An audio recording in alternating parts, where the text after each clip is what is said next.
Hello students, welcome to Shara Max. இன்னைக்கு நாம 10th standard மேக்ஸில் சாப்டர் 1 ரிலேஷன்ஸ் அண்ட் ஃபங்க்ஷன்ஸ் பார்க்க போகிறோம். அதோட இன்ட்ரடக்ஷன். ஓகேங்களா?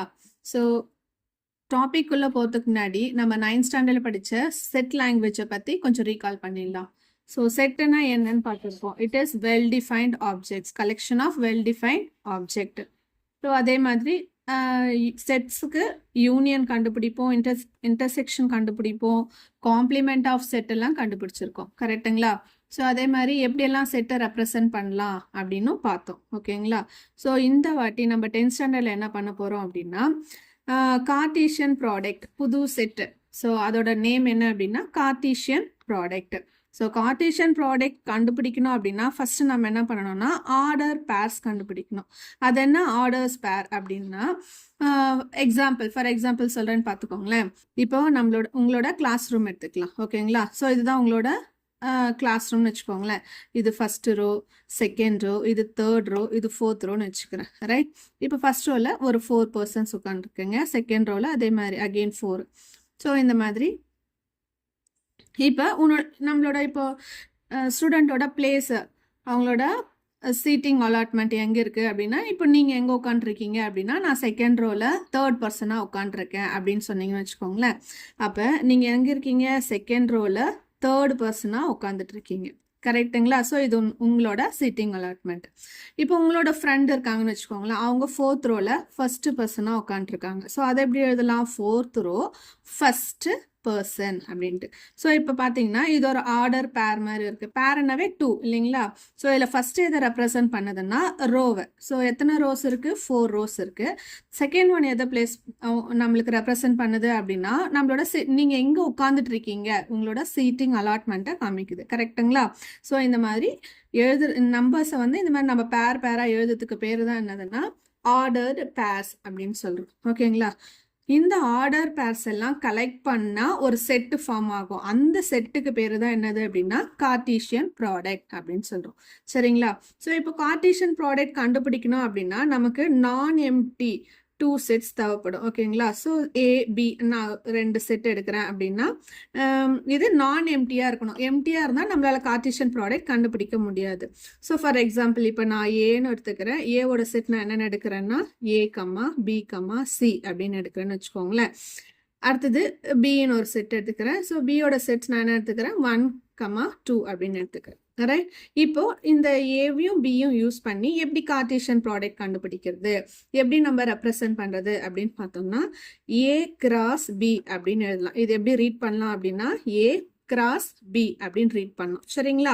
இப்போ நம்ம யூனியன் எப்படி யூன் போடுறோம், இன்டர்செக்ஷனுக்கு என் எப்படி போடுறோமோ கார்ட்டீசியன் ப்ராடக்ட்டுக்கு ஏ கிராஸ் பி அப்படின்னு எழுதணும். இங்கே செட்டு ஏ பின்றதால நான் ஏ கிராஸ் பி சொல்கிறேன். Suppose set B and D அப்படின்னு இருந்துச்சுன்னா நம்ம எப்படி எழுதுவோம்? சி கிராஸ் டி அப்படின்னு எழுதுவோம். சரிங்களா?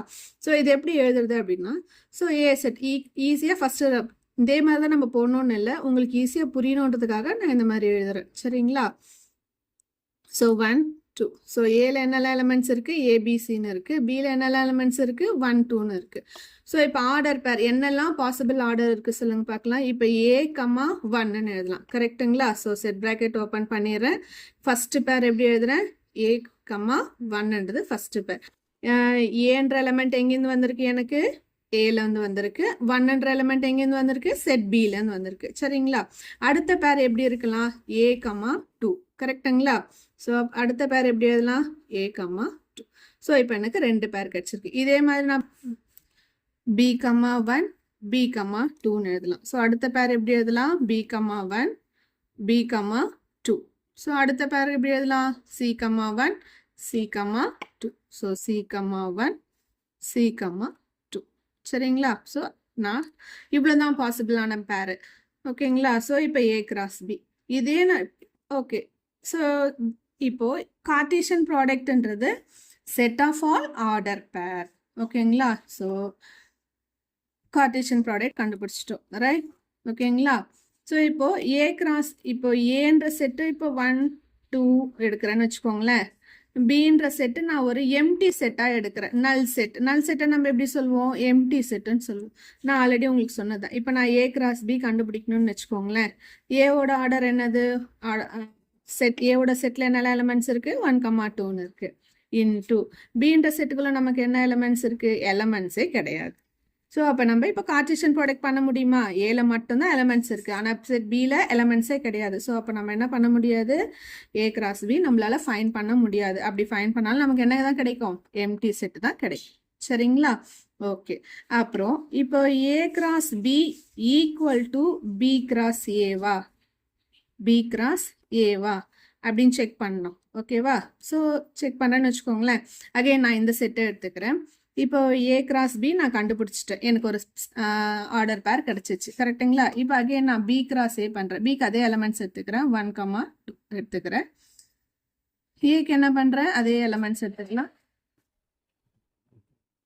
இப்போ ஆர்டர் பேர் நமக்கு பி கிராஸ் ஏக்கு எப்படி கிடைக்கும்? நமக்கு ஆர்டர் பேர் 2,1, ஏன்னு கிடைக்கும். கரெக்டுங்களா? ஸோ ஃபஸ்ட்டு 1, ஏ. அடுத்த பேர் எப்படி போகும் நமக்கு? 1, பி. அடுத்த பேர் என்ன கிடைக்கும் நமக்கு? 1, சி. இப்போ அடுத்த பேர் 2, ஏ. அடுத்தது 2, பி, 2, சின்னு கிடைக்கும். இப்போ என்ன பண்ணலாம்? இந்த ஏ கிராஸ் பிலையும் பி கிராஸ் ஏலையும் இருக்கிற ஃபர்ஸ்ட் எலமெண்ட்டை கம்பேர் பண்ணுங்களேன். ஃபர்ஸ்ட் பேர் எனக்கு என்ன கிடைச்சிருக்கு? ஏ, 1ன்னு கிடைச்சிருக்கு. ஆனால் பி கிராஸ் ஏல எனக்கு ஃபர்ஸ்ட் பேர் என்ன கிடைச்சிருக்கு? 1, ஏன்னு கிடைச்சிருக்கு. அப்போ என்ன ஆகுதுன்னா பிளேஸ் வேல்யூ சேஞ்ச் ஆயிருக்கு. ஸோ இந்த மாதிரி பிளேஸ் வேல்யூ சேஞ்ச் ஆகக்கூடாது. So it's is not equal to. So அப்போ நமக்கு ஒரு பேர் நமக்கு நாட் ஈக்குவலாக இருந்தாலுமே நம்ம என்ன சொல்லிடலாம்? A cross B is not equal to தான் பி கிராஸ் சி. சரிங்களா? பட் இப்போ நம்பர் ஆஃப் பேர் பாருங்களேன், இங்கே எத்தனை பேர் இருக்கு? 1, 2, 3, 4, 5, 6. அப்போ என் ஆஃப் ஏ கிராஸ் பி என்ன கிடைக்கும் நமக்கு? இங்கே 6ன்னு இருக்கு. அதே மாதிரி என் ஆஃப் பி கிராஸ் ஏவும் நமக்கு என்னன்னு கிடைக்கும்? 6ன்னு கிடைக்கும். So number of order pair சேமாக இருக்கும், but A cross B is not equal to B cross A. ஓகேங்களா? ஸோ இந்த இன்ட்ரடக்ஷன் பார்த்தீங்கன்னா நமக்கு தெரிஞ்சுக்க வேண்டியது கார்ட்டீசியன் ப்ராடக்ட்னா என்ன, கார்ட்டீசியன் ப்ராடக்ட் தெரியணும் கண்டுபிடிக்கணும் அப்படின்னா நமக்கு ஆர்டர் பேர் எழுதணும். செட் ஆஃப் ஆர்டர் பேர் தான் என்னது? நம்மளோட கார்ட்டீசியன் ப்ராடக்ட். ஸோ இந்த கார்ட்டீசியன் ப்ராடக்ட்டுக்கு நம்ம ஜென்ரல் ஃபார்மாக எப்படி எழுதலாம் அப்படின்னா, so new set Cartesian product new set தானே. ஸோ எக்ஸ், ஒய்ன்னு இருக்கும், such that X is belongs to எங்கேருந்து வந்திருக்கோம்? ஏலேருந்து வந்திருக்கோம். ஒய்ன்ற எலமெண்ட் எங்கேருந்து வந்திருக்கோம்? செட் பிலேருந்து வந்திருக்கும். கரெக்டுங்களா? And A and B are non empty செட்டாக இருக்கணும். ஏவும் பியும் எப்படி இருக்கணும்? நான் எம்டி செட்ஸாக இருக்கணும். அப்படி செட்ஸாக இருக்கும்போது நமக்கு இந்த கண்டிஷன் சாட்டிஸ்ஃபை பண்ணுச்சுன்னா we can say it is Cartesian product. ஓகேங்களா? So thank you students. நெக்ஸ்ட் வீடியோவில் எக்ஸாம்பிள் சம்ஸ் பார்க்கலாம்.